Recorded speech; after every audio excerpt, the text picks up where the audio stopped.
Are your leadership skills holding back your team? Most managers are missing one vital skill when it comes to communication.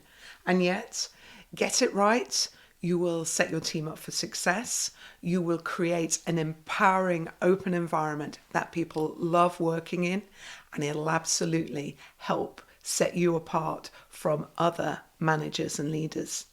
The problem with communication is it is a habitual skill. And by that, I mean we don't normally think about it, we just do it. And therefore, we're not always as effective as we'd like to think we are. And yet, high quality communication is oil in the engine of great teamwork and collaboration. So it is vital as a manager that you think about the environment in your team where quality communication is more likely to happen, and importantly, happen when you're not there between the members of your team, because that is collaboration at its best. So this vital communication skill is about thinking of yourself as a social architect that can create and encourage that high quality communication to happen and create the moments in the team where it's much more likely to do so. I've spent years coaching leaders, and getting this communication skill right within your team, I think, makes the most dramatic difference to the quality of teamwork and indeed your leadership than nearly anything else. So in this video, I'm going to explore the skills that you need in order to be that social architect and create great moments of communication within your team. And in particular, focus on 4 moments to get right. It's like the 80-20 of quality communication in a team. It just has a massively disproportionate effect. And importantly, this will work for you whether you are a small team or a large team, or co-located, hybrid or remote. Improving the communication within your team is just like rocket fuel to your results. Let's face it, communication as leader is not just about giving you instructions and expecting it to get done. It is about creating an environment of trust, an environment where people are clear on what is expected of them, and an environment where people are aligned and can work through when they have disagreements. It's about problem solving, but we all know it's very, very busy. I know when I was a young manager, the pace of work meant that wherever I met with someone, quite often I used to just hear the challenge and give instructions, but it's massively disempowering for people. And all you're doing as a manager is just taking more and more on your own shoulders. So creating that culture, that environment of quality communication empowers your team. And it is why it is so important to spend time getting it right. When I say quality communication, I am talking about an environment where people have the confidence to speak up, that they are listened to, that feedback exists, not just top down, but across the team, that there is a open environment that focuses on getting the work done well, where people feel supported and, they also have fun along the way. And this environment takes nurturing. It won't just happen. Work really is about people and problems. And the work of a leader is to guide the people to solve the problems. But, people are all different, aren't they? And just throwing them together and expecting good communication without any support or guidance is expecting a lot of people. Now, some people are just naturals, aren't they? They just appear in a team and they just start doing it. But for most, they need a little bit of help and support to create that environment of openness and trust and quality communication. And this is your role. And in order to do that, there are 4 moments that I think, if you get right, have a disproportionate effect. The first is your one-to-ones. Now, this is about quality communication between you and each of your direct reports.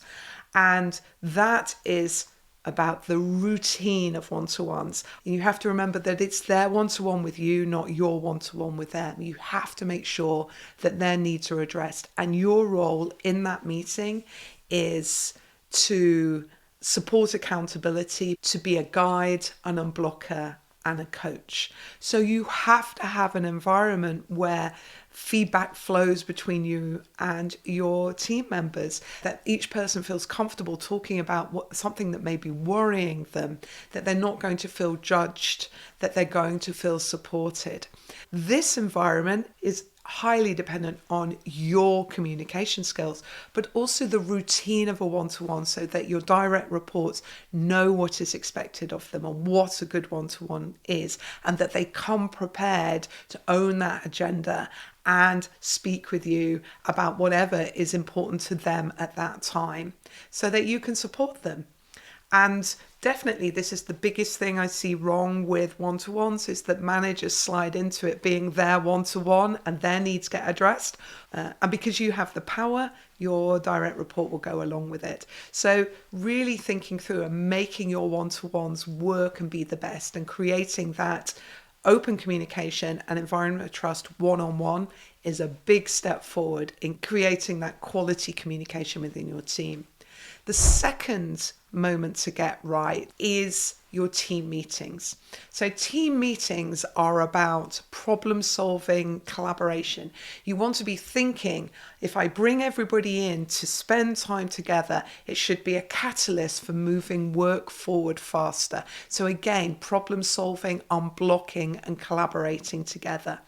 Everybody's team's different, and your team meetings should be a reflection of what needs to be done. What is the highest value things you can do together to move things forward? If you're just sitting around a room and everybody's just updating you on what's going on, this is not a good use of time. You want to move that agenda so that people can share concerns, that they can solve the problems, support each other, learn from each other. Again, moving to a routine in how you do them so everybody understands what is expected of them can make an enormous difference.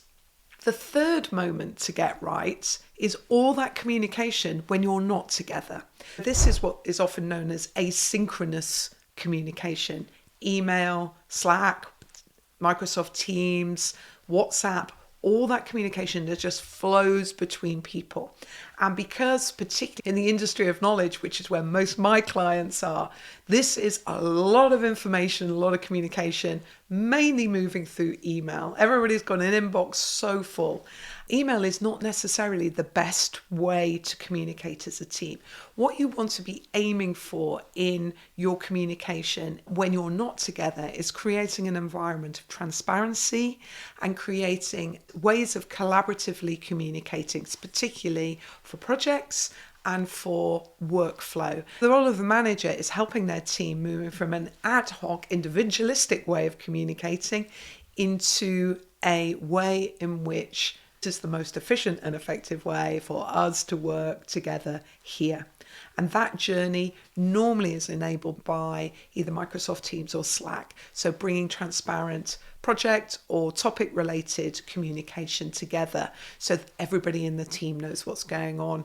Easy access to files and information so that everybody can access the right information quickly and easily when they're not together. So getting this ecosystem of communication right, explaining what you use for what, when do you phone, when do you use email, when do we use Slack or Microsoft Teams, when would we use WhatsApp, and bringing general principles, a framework for working together can save everybody a massive amount of time, because in that lack of clarity is ambiguity, and also bringing work to be transparent really encourages accountability. So it's something that's well worth putting a little bit of effort into getting right as a team. The fourth moment to get right is personal time. When is it acceptable for individuals within the team to have quiet, focused time to work? And everybody would know that and be respectful of it. Many organizations run on this 24/7, 365 days a year busyness. And in that busyness, people can often feel uncomfortable about taking time to actually get work done. If you've got meetings all day, every day, you have to ask, when do we actually do the work that needs deep thinking or concentration or quiet or a different mode? And so again, as a leader of your team, you're thinking about, well, what's the way of working which is completely acceptable, which we all do. Knowing what your rules are for personal space and personal time is the fourth moment I would absolutely think about in your team. Now, you don't need to do this all by yourself and enforce it.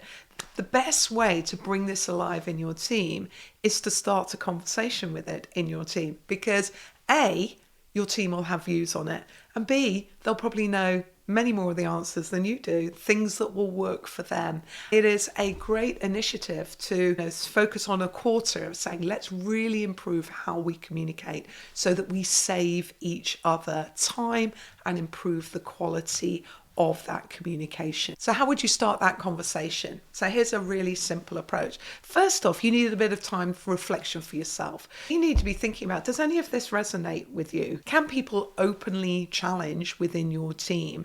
When you have a team meeting, is it dominant voices and quiet voices?